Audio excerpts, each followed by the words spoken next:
चलिए 12 जून 2025 जीएस के टेस्ट में आप सभी लोगों का स्वागत है और शुरुआत कर देते हैं पहले क्वेश्चन से। सैंधव सभ्यता का महान स्नानागार कहाँ से प्राप्त हुआ है? तो सैंधव सभ्यता का जो महान स्नानागार प्राप्त हुआ है वो मोहनजोदड़ो से प्राप्त हुआ है। कहाँ से प्राप्त हुआ है? मोहनजोदड़ो से। नेक्स्ट है, कालीबंगा किस राज्य में स्थित है? कालीबंगा राजस्थान राज्य में स्थित है। और ये आपका जब एंशियंट हिस्ट्री आप पढ़ते हैं तो इस टॉपिक से आपके क्वेश्चन पूछे जाते हैं। कालीबंगा किस राज्य में स्थित है, कहाँ पे स्थित है? ये आपका राजस्थान में है। इसके अलावा अगर हम लोग बात करें लोथल के बारे में, उसी समय में जो आते हैं, लोथल गुजरात में है। आलमगीरपुर के बारे में बात करें उत्तर प्रदेश में है, उत्तर प्रदेश के मेरठ ज़िले में है। हुलास एक बहुत पूछा जाता है, सहारनपुर ज़िले में है। राखीगढ़ी बहुत पूछा जाता है, हरियाणा में है, हरियाणा के हिसार ज़िले में घग्गर नदी पर स्थित है। चलिए नेक्स्ट क्वेश्चन पे आ जाते हैं। चन्हू दड़ों के उत्खनन का निर्देशन किसने किया था? तो चन्हू दड़ों के उत्खनन का जो निर्देशन किया था J.H. मैके द्वारा किया गया था। किसके द्वारा किया गया था? J.H. मैके के द्वारा। दधेरी हड़प्पी पुरास्थल कहाँ है? तो दधेरी एक पर्वतीय हड़प्पी पुरास्थल है। ये आपका पंजाब प्रांत में आता है। कहाँ पे आता है? पंजाब प्रांत में। नेक्स्ट क्या,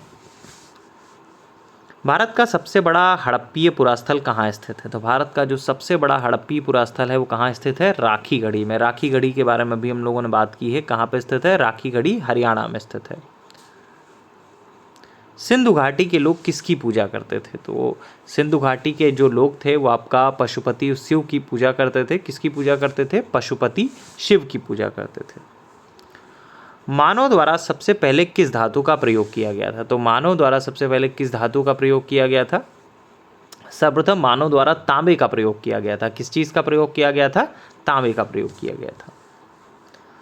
लोथल के बारे में बात करें तो लोथल जो है गुजरात में स्थित एक हड़प्पी नगर है। इसका पत्तन या बंदरगाह था जो कि भोगवा नदी पर स्थित है और यहीं से हाथी दांत का पैमाना मिला है। तो लोथल गुजरात का महत्व क्या है? यह एक कृषि स्थल है, यह एक बंदरगाह था, ये एक राजमहल था, ये एक सैनिक शिविर था। तो हड़प्पीय पत्तन था यह, या बंदरगाह कह सकते हैं। तो सेकेंड ऑप्शन सही हो जाएगा। धौलावीरा गुजरात में किस प्रकार की स्थापत्य के प्रमाण मिलते हैं? तो धौलावीरा के बारे में अगर हम लोग स्पेशली बात करें तो हड़प्पी संस्कृति के संदर्भ में शैलकृत स्थापत्य के प्रमाण जो है धौलावीरा गुजरात से प्राप्त हुए हैं। और धौलावीरा जो है 3 भागों में आयताकार विभक्त था। तो धौलावीरा गुजरात में किस प्रकार के स्थापत्य के प्रमाण मिले हैं? तो ये आपका किस प्रकार के प्रमाण मिले हैं? शैलकृत मिले हैं। पहला ऑप्शन सही हो जाएगा। हड़प्पा सभ्यता का स्थल मांडी कहाँ स्थित है? तो हड़प्पा सभ्यता का जो स्थल था मांडी, ये कहाँ है? उत्तर प्रदेश राज्य में स्थित है। कहाँ पे स्थित है? उत्तर प्रदेश राज्य में। कपास की खेती का आरंभ कहाँ हुआ था? तो कपास की खेती का आरंभ कहाँ हुआ था? कपास की वस्त्रों के लिए कपास की खेती का जो आरंभ हुआ था सबसे पहले भारत में किया गया था। कहाँ किया गया था? भारत में। आर्य शब्द का अर्थ क्या है? तो क्लासिकी संस्कृति में जो आर्य शब्द का मतलब है श्रेष्ठ या उत्तम व्यक्ति से था। किस चीज़ से है? श्रेष्ठ या उत्तम व्यक्ति से। सबसे पुराना वेद कौन सा है? तो सबसे पुराना वेद कौन सा है? ऋग्वेद जो है वो सबसे पुराना है। ऋग्वेद, यजुर्वेद और सामवेद को क्या कहा जाता है? तो ऋग्वेद, यजुर्वेद तथा सामवेद को वेद त्रयी या फिर त्रयी कहा जाता है। तो वेद त्रयी पहला ऑप्शन सही हो जाएगा। गोपद ब्राह्मण किस वेद से संबंधित है? तो गोपद ब्राह्मण जो है वो आपका अथर्ववेद से संबंधित है। किस वेद से संबंधित है? अथर्ववेद से।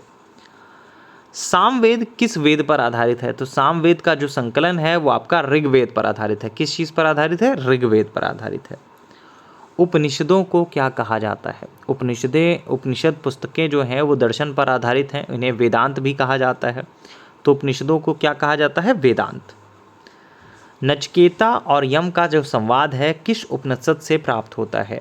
तो आध्यात्म ज्ञान के विषय में नचिकेता और यम का जो संवाद है वो आपका कहाँ से प्राप्त होता है? कठोपनिषद से। कहाँ से प्राप्त होता है? कठोपनिषद से।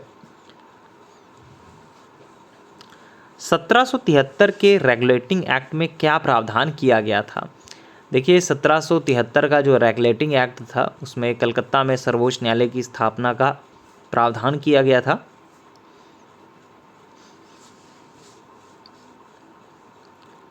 और इसका प्रावधान तो किया गया, इसकी स्थापना करीब 1774 में की गई थी। तो सर एलिजा एम्पे इसके प्रथम मुख्य न्यायाधीश थे।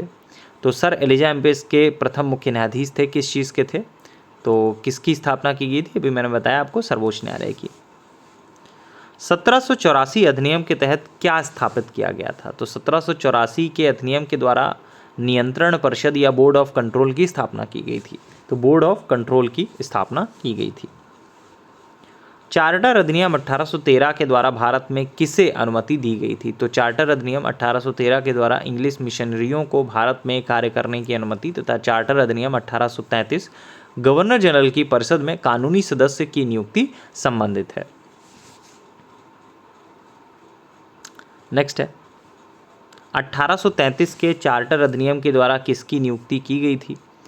तो 1833 का जो चार्टर अधिनियम था उसके बारे में बात करें तो भारत के गवर्नर जनरल की परिषद में कानूनी सदस्य, एक नया ब्रिटिश वायसराय, भारतीय पुलिस व्यवस्था या भारतीय विधायिका का गठन, 4 ऑप्शन हैं आपके सामने।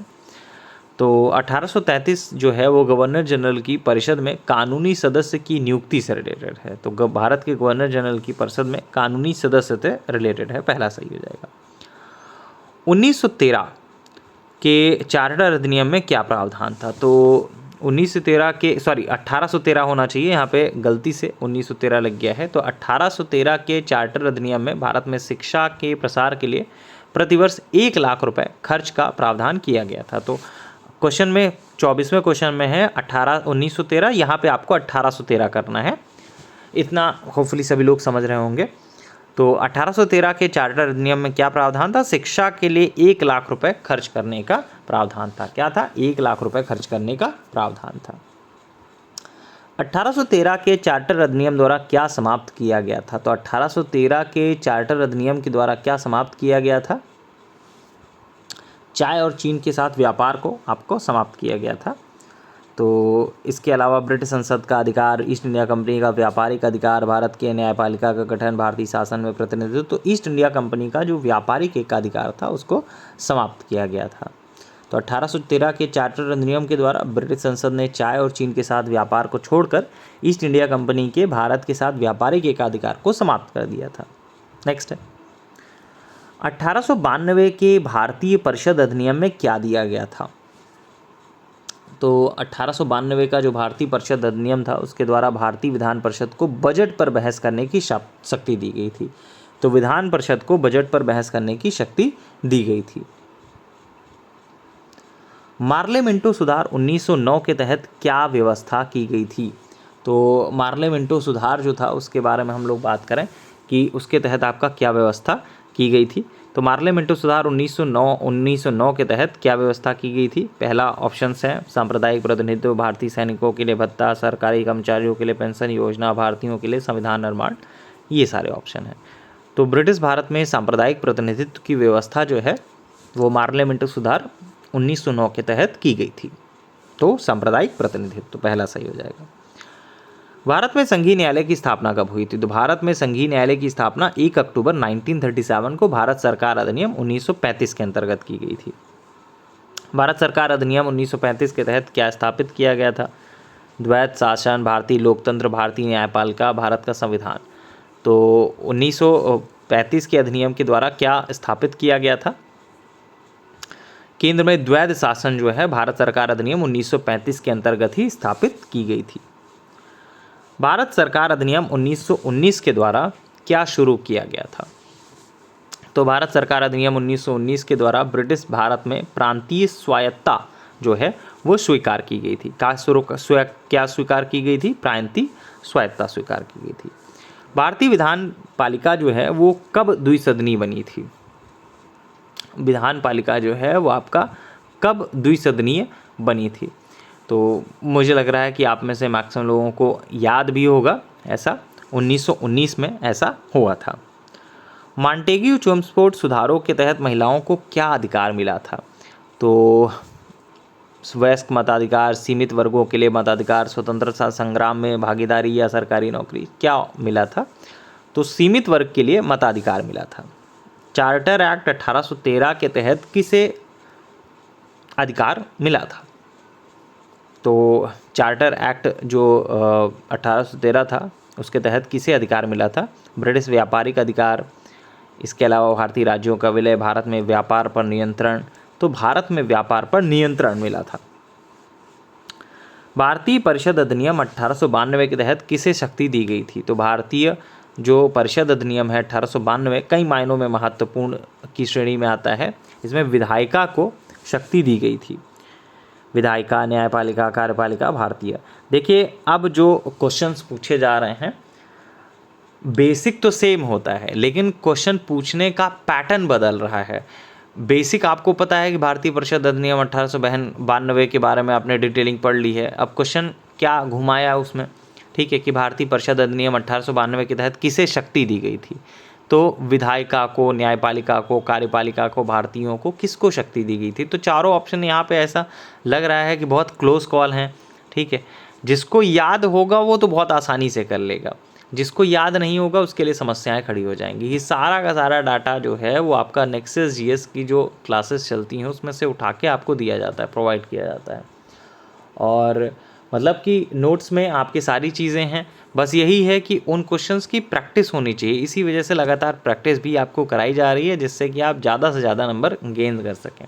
और जिन्होंने क्लास नहीं कर रखी है उनके लिए है कि ज़्यादा से ज़्यादा आप लोग भी प्रैक्टिस करें और अपने एग्ज़ामिनेशन में, अपने रिज़ल्ट में अपना एक नाम जो आपको लाना है PDF में, वो आपका नाम होना चाहिए। तो भारतीय परिषद अधिनियम 1892 के तहत किससे शक्ति दी गई थी, विधायिका को। नेक्स्ट, भारत में सांप्रदायिक प्रतिनिधित्व किस सुधार से हुआ था, तो मार्ले मिंटो सुधार था, अभी इसके बारे में हम लोगों ने बात की ही थी। भारत में संघीय न्यायालय की स्थापना कब हुई थी, तो भारत में संघीय न्यायालय की जो स्थापना हुई थी वो कब हुई थी, 1 अक्टूबर 1937 को हुई थी। भारत सरकार अधिनियम 1919 में क्या प्रावधान किया गया था, तो भारत सरकार अधिनियम 1919 में क्या प्रावधान किया गया था, प्रांतीय स्वायत्तता का प्रावधान किया गया था। भारतीय विधान पालिका जो है वो द्विसदनीय कब बनी थी, तो भारतीय विधान पालिका जो है वो द्विसदनीय कब बनी थी उसके बारे में बात करें तो 1919 में द्विसदनीय बनी थी। कब बनी थी, 1919 में। कब बनी थी, 1919 में। नेक्स्ट है, मॉन्टेग्यू चेम्सफोर्ड सुधारों में महिलाओं को क्या अधिकार मिला था, तो मॉन्टेग्यू जो चेम्सफोर्ड सुधार था उसमें महिलाओं को क्या मिला था अधिकार, पूर्ण मतदान का अधिकार या सीमित वर्ग के लिए अधिकार, महिलाओं को नौकरी का अधिकार, या कह सकते हैं कि आपका महिलाएं स्वतंत्र रूप से चुनाव लड़ सकती हैं। नेक्स्ट है, चार्टर एक्ट 1813 के बारे में बात करें तो इसके द्वारा क्या क्या अधिकार या इसके द्वारा क्या क्या किया गया था।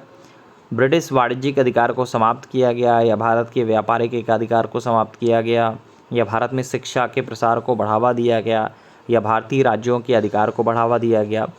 तो भारत के जो व्यापारिक एकाधिकार है उसको समाप्त किया गया था, तो व्यापारिक एकाधिकार को समाप्त किया गया था।